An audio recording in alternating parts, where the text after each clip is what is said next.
सेना प्रमुख एमएम नरवणे इन दिनों एक्शन मोड में हैं। उनके दौरों और एक्शन से पाकिस्तान से लेकर चीन तक परेशान हैं।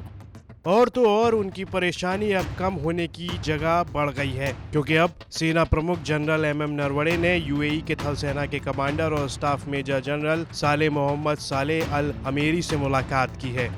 इस मुलाकात के दौरान सेना अध्यक्ष जनरल नरवणे और major general Saleh Mohammed Saleh Al Amery ने आपसी हित और रक्षा सहयोग पर चर्चा की, जिसके बाद चीन और पाकिस्तान दोनों सख्त पका गए हैं, क्योंकि ये वो देश हैं जिन्हें चीन से लेकर पाकिस्तान तक अपना बेहद करीबी मानता रहा है। लेकिन मोदी सरकार के वक्त से ये सारे समीकरण तेजी से बदल रहे हैं और भारत सऊदी अरब और यूएई का करीबी और अच्छे देशों में से एक बनकर उभर रहा है। भारतीय सेना के जन सूचना अतिरिक्त महानिदेशालय की माने तो सेना प्रमुख जनरल नरवणे इन दिनों रणनीतिक रूप से महत्वपूर्ण माने जाने वाले खाड़ी के दो देशों यूएई और सऊदी अरब के दौरे पर हैं और इसी कड़ी में वो यूएई पहुंचे, जहां पर उन्होंने यूएई के थल सेना मुख्यालय में सलामी परेड ली थी और शहीदों के स्मारक पर श्रद्धा सुमन अर्पित किए। इस दौरान उन्होंने थल सेना संस्थान का भी दौरा किया। बता दें, सेना प्रमुख के यूएई दौरे का उद्देश्य दोनों देशों के बीच द्विपक्षीय रक्षा सहयोग बढ़ाना है। इन सब के बीच इस दौरे की खास बात यह है कि सेना प्रमुख जनरल नरवणे का ये दौरा ऐसे समय में हो रहा है जब खाड़ी क्षेत्र में हालात तेजी से बदल रहे हैं।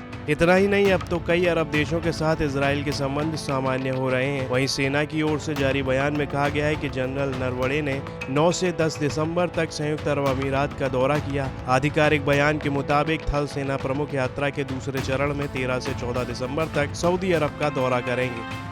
किसी भी भारतीय सेना प्रमुख की रणनीतिक रूप से महत्वपूर्ण दो खाड़ी देशों की ये पहली यात्रा है। पिछले कुछ सालों में सऊदी अरब और संयुक्त अरब अमीरात के साथ भारत के रिश्तों में काफी मजबूती आई है। सऊदी अरब भारत का प्रमुख व्यापारिक साझेदार होने के साथ साथ ऊर्जा का बड़ा स्रोत भी है।